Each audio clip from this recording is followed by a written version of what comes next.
उस दिन समुद्र किनारे जो हुआ किसी ने नहीं सोचा था। प्राचीन समय की बात है। एक सिंदूर नाम का गांव था जो हरा भरा हुआ करता था। एक ऋषि मुनि उसी गांव के जंगल में तपस्या कर रहे थे।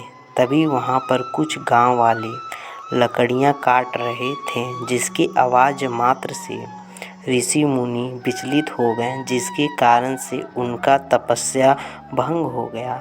तभी क्रोध में आकर के समस्त गांव को श्राप देते हुए कहा कि गांव अब पूरी तरह से सूखा पड़ जाएगा और इसका निवारण केवल गांव के किनारे समुद्र के पार जाकर मिलेगा, जो असंभव था, क्योंकि उस समय एक लकड़ी की नाव इतने विशाल समुद्र को पार नहीं कर सकती थी। तभी एक दिन उसी गांव से मोहन नाम का लड़का गुजर रहा था। तभी उसका ध्यान सूखे हुए तालाब पर पड़ा, जहां कछुए अपने बच्चों के साथ तालाब सूखा पड़ जाने के कारण रो रहे थे। मोहन वे सभी कछुओं को समुद्र किनारे छोड़ आया। बीते हुए 20 वर्षों के बाद मोहन का विवाह सिंदूर नाव के गांव में तय हुआ। विवाह के लिए मोहन की कुंडली को लड़की के पिता ने ऋषि मुनि को दिखाया। ऋषि मुनि अचंभित हो गए और बोले, विवाह तभी हो सकता है जब समुद्र पार लड़का जाकर छायाद्रुम वृक्ष लेकर आए, अन्यथा यह विवाह नहीं हो सकता।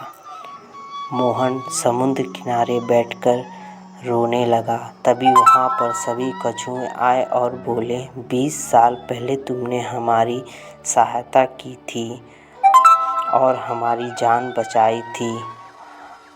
हम भी तुम्हारी सहायता करना चाहते हैं। तब मोहन अपना चिंता व्यक्त करता है और कछुए बोले, तुम हमारे पीठ पर आकर के बैठ जाओ। तब सभी कछुए एक दूसरे से जुड़ गए और मोहन कछुए के पीठ पर समुद्र को पार करते हुए छाया वृक्ष लेकर के वापस गांव आ गया और ऋषि मुनि को वह अपना सौभाग्य समझते हुए उस पेड़ को दे दिया और उसका शादी संपन्न पूर्ण हुआ और गांव श्राप मुक्त हो गया। इस कहानी से हमें यह शिक्षा मिलती है कि अच्छे लोगों के साथ हमेशा अच्छा होता है।